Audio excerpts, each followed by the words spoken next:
Hey gang, I swear man, these days and nights coming here to the library are getting crazier and crazier, and I still have more stories to tell you guys about what happened here, but this is one I've been meaning to tell you guys about what happened for a while now. I kept forgetting about it, and so this was about 2 weeks ago. It was the day after summer school officially started, and it was a Friday, and what happened was that I'm halfway up the block here, and I can hear people talking, and I'm sitting there kind of going like, okay, no big deal. People come in here, hang out, and all that other good stuff. And I get here, and there's two, well, let's say teenage boys sitting right there. And one of them, who's sitting right there, is telling a story about how his mom's going to kick him out of the house. And he says he's only 12 years old. He's telling this to his, I'm sitting there kind of going like, wow, 12 years old, about to get kicked out of the house by your own mother. Gee, I can't imagine why.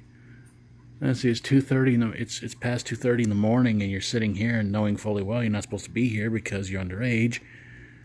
And, yeah, doesn't take a real genius to figure out what's going on there. And his friend, I'm assuming he was a teenager too, because they both rode kids' bikes here. Although, to be honest with you, I've seen a lot of adults ride kids' bikes around here, and I don't ask them why, but my only guess is that the only reason why they ride kids' bikes is because their license got taken away, and they're like, you're not gonna force me to go walking. It's like, dude, it's good for you, man. Although it's bad for you if you have to encounter a stupid driver around here. But I digress.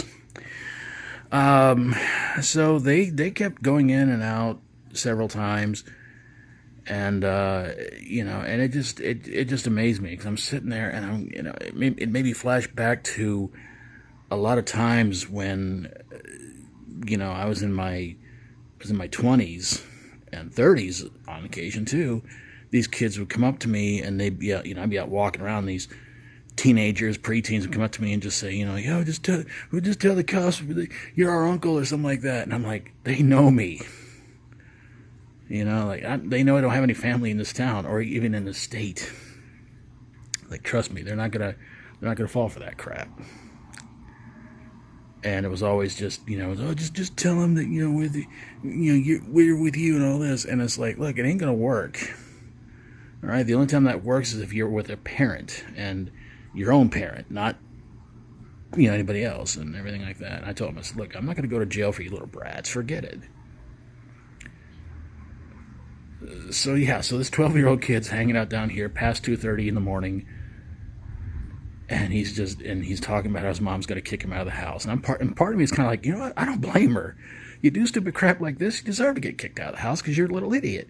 You're giving in to peer pressure, and and peer pressure's never gotten anybody out of out of trouble. It's always gotten them into trouble. So yeah. But and the whole time they're both sitting here, going in, going out, and everything like that. I keep looking around for the cops. I'm like, there's got to be one to show up here eventually, because this is back when the lights were on. I'm guessing the reason they don't have the lights on now is because of budget situation, everything like that. And also, the lights would go on usually about 5 o'clock in the evening, and it's like, why is it going on now? It's still daylight out. It doesn't make any sense. It stays daylight around here till about 8:30. So yeah. But anyway, I want to tell you that little story, and like I said, lots more stories from here to come very, very soon. So thanks for watching, everybody. God bless you all. Hope you're having an awesome day. If not, hopefully it's better for you tomorrow. Hope you enjoyed the video. If you like my videos, please feel free to subscribe. If you would, please go check out and subscribe to any, if not all, the following channels down in the description below. Please help me get to 100 subscribers, 1,000 subscribers, 10,000, 100,000, or maybe even 1,000,000. And I'm willing to bet most of them have never broke curfew. Okay, maybe some of them have. I never got the chance to, because I was always home by 10 o'clock, and my parents were just like, no, sit there and watch your USA Up all night. Okay, Dad. Around this year. And if you would, oh Lord, and if you would, please go click on where it says Edit Channel. Scroll down to the bottom where it says My Community and keep my subscriptions private. And please make sure both buttons are on the left, so when you go subscribe to somebody else's channel, get a notification about it, and hopefully go subscribe to you right back. And of course, where it says My Community. This can be where people can go check out your videos, keep them private, everything like that, and hopefully that'll inspire people to go subscribe to you as well. So sending positive vibes out there to anybody who needs it today, tomorrow, for the rest of your days. Take care of yourselves. Try to be good yourself, try to be good to others. Till we do this again, as always, stay strong and rock on.